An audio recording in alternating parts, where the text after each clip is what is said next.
I don't usually work on Sundays, but I needed some extra cash, so I took an early shift. I came home at around 2 p.m. I live in this apartment building. My apartment is on the first floor, along with another one that belongs to this dude who's rarely home. There's Mrs. Rock's place on the ground floor, and then the second floor has two other flats, one owned by an elderly couple, and the other by this family I don't really see that often, directly above me. Sometimes I hear the kids in the morning moaning about having to get ready for school and then stomping down the stairs. Sometimes I hear rushed voices and dishes clattering. After 10 p.m., everything usually goes quiet. I got to my door, and as I was searching for my keys in my bag, I could hear voices upstairs. They were hushed and a little tense, stressing the words and mixing them together. I couldn't really make out what they were saying, but they seemed to be talking about something really important. Now, keep in mind that I have never seen these people before. I assumed they were a family because I kept hearing the kids and the sound that I generally attribute to a family's home. It's not like I have personally met them, I just assumed. Anyway, as I said, I finally got a hold of my keys and unlocked the door. Yet I didn't immediately step inside after I opened it. I don't know why I let it swing open and remain there, listening for 2 more seconds, but I'm somewhat glad that I did. The moment the door was open, the voices upstairs stopped completely, as if they were listening to me now. I remained still. We all studied the silence for a while. I heard a single step on the stairs above. That's when my back went cold and my muscles tensed up. For whatever reason, I got sudden urge to just go inside and shut the door behind me, which I did. Anyway, after I started putting some groceries in the fridge and doing some errands around the house. Faintly at first, then stronger, I started hearing this birthday song upstairs. I smiled and said, they were planning the birthday, man. That's why they were so precautious, so nervous. It sounded like there were around 5, 6 people singing, maybe. Happy birthday, Jonah. Happy birthday, dear Jonah. That was cute. When they finished, they started again. I did find it weird, but I assumed that the kid had asked for it again. Kids love blowing out candles and whatever. It was an awfully long song. It kept looping until reaching its conclusion. Just like the first time, it had a lot of necessary runs and filler and extra lyrics. When they finished, a little pause followed. Then they started again, in the exact same way. Fucking weird, family, I thought. And by the time I have gotten annoyed, so I just put up on my headphones and laid back down on the couch. I fell asleep at around 4 or 5 p.m. I woke up from the nap, disoriented. Man, after work naps, it's the hardest. I'll sleep around 8 p.m. I stood up to get a glass of water, walked barefoot to the kitchen, which was now sunken in this specific 8 p.m. darkness, and stood still and silent, not knowing what I wanted from my life. Then I finally registered one important detail. The folk upstairs were still singing Happy Birthday. I listened for a while, unsure of what my reaction should be.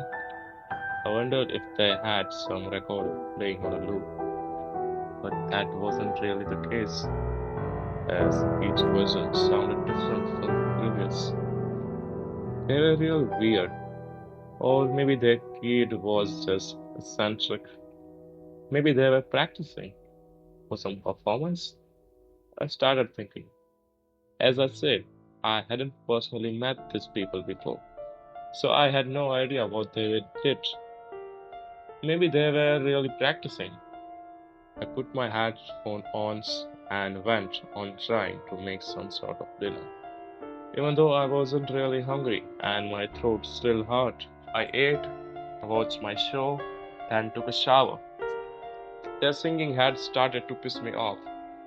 It was now approaching 10 p.m., and I felt the need to go upstairs and tell them to quit it. I'm not confrontational. I really don't like telling people they upset me, and most don't have an appropriate reaction at all. I didn't want to talk to them, so I called my mom. I started telling her about my day, but she interrupted me, asking about the people upstairs. Uh, yeah, they've been doing it for hours. I don't know. It's starting to really get on my nerves. Well, go up to them and knock. Aren't the other residents annoyed? The old people upstairs? I'm sure they wanted to sleep by now. Maybe I could just put on some music that could recover them up. But do you want to listen to music? No, not really. Then why do it to please them? Go upstairs, Mirkia. I say and reluctantly agreed. After hanging up, I put on a sweater and unlocked my front door. The moment I opened it, the air felt a little colder. I stared at the dark hallway, illuminated by the ray of light from my door and another faint light coming from upstairs. I went up the stairs. The second floor was more animated than the first. The door to the family's apartment was slightly open, and I could see light and movement behind. I slowly approached it, then peeked inside. I could see hallway with balloons and confetti peacefully floating around. A faint smell of candles and sweetness lingered out. I didn't want to disturb too much, so I tried to be discreet while I quietly and almost imperceptibly pushed the door slightly more. The small hallway made way to the dining room. The shadows were dancing on the walls as people clapped around the table and sang. On the table was a cake with a pink and a purple frosting, sprinkled and some writing. I couldn't really decipher. The song carried on, but was awesome that I remembered it. People were smiling, swaying from side to side. At the person sitting in the front of the cake, the lighting was dim and pleasant, its only source being the candle. The people around were a little tense, but overall it reminded me of my own birthday as a kid. Some boxes lay scattered on the floor. I tried to take a better look at them. Oh, the kid. The child looked like a young boy with a big birthday hat on. He, I think, could have been 10 or 12, and his face was round and stretched into a big smile. I stared for a while at the teeth. I don't know what prompted me to make that observation, but he had adult teeth, which were rotten and yellow, sticking out of his mouth in abnormal directions. His eyes were wide and red, as if he's been crying for a while. I don't remember seeing him blink at all. In the minute that I watched that felt like hours, he looked really shaken and tense. I had never seen a child like that before, ever in my life. All the courage I had before peeking through the door had evaporated. I must have zoned out watching the scene when I was pulled away from my trains. The kid shifted his eyes from the candle, which had now almost completely melted, and looked straight at me. I felt seen. I had never been before. My heart completely collapsed, leaving a painful notch in my chest. As I made eye contact with the child, his smile slowly faded, turning into a grimace. I wanted to run, but I was somehow frozen in place. Suddenly, he blew out the candle, and the room was engulfed in darkness. I heard something shuffling in the dark towards me, gasped, and shut the door behind me as I practically jumped down the stairs. The shuffling and scratching followed. I gripped the door and slammed it behind me, just as something slammed into it on the other side. Eyes wide and unfocused, I barely managed to lock it as a banging started. The song upstairs had stopped. I looked through the peephole. The hallway was completely dark now, but I could make out the details of the face I had looked at before in the dimly light dining room. Only now we are at eye level, which was impossible, since that had been a kid. Had it? Or had it been just a person? The more I thought, the more I realized I had no idea what prompted me to assume it had been a kid. The round face, childish clothing, trying to decipher the memory meant analyzing every detail of that horrible face, a thing I didn't want to do. Banging turned to scratching. I yelled I was going to call the police, and my voice died in my throat. The banging was so strong it undoubtedly going to break my door. Suddenly, I heard distinct sounds upstairs. The banging and scratching instantly stopped. It was a door opening, the elderly couple's door. Hey, what on earth are you doing? Is it the middle of the night?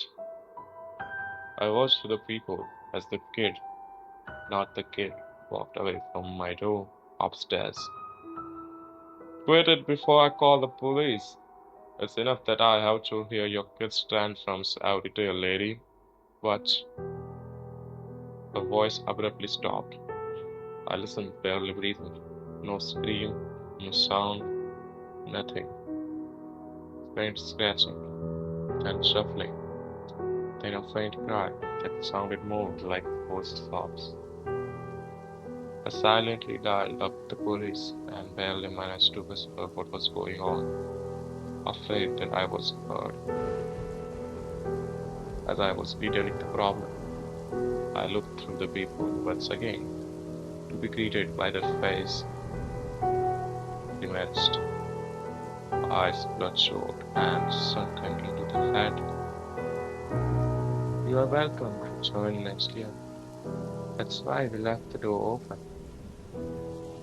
came the voice of an adult, out of the face of 12 years old. I gasped and ducked, as if that would save me. The police came in around half an hour, which was an insanely long time. They went upstairs and sealed off the entirety of the second floor. They refused to give me details. I had to wait for the headlines and accept some vague answers from the numerous phone calls I had given since. Miss, there were never kids living upstairs. Two of them were grown ups, but two of them were pretending to be kids. They refused to tell me what had happened to the elderly couple. They barely mumbled something that included kidnapping, massacre, and many things. Some of the victims, which had been money, were hostages made to place along. The presents were just pieces of flesh, toys made of bones with bows on them. One of them was a teeth necklace. I'm going through a really hard time now. trying to move all my stuff without having to go to that place too often. I can't sell it or rent it out. Maybe to some true crime fanatic. I moved it with my parents, but I asked them to add extra locks to the doors and windows and security cameras everywhere. They assumed I was paranoid and suffering from PTSD. I let them believe that. However, I had watched the security footage of that night, showing the outside of my door. The birthday boy I'd spoken through hadn't gone back upstairs. He just crawled to the window and jumped out. I don't know where he is now. I hope it goes both ways.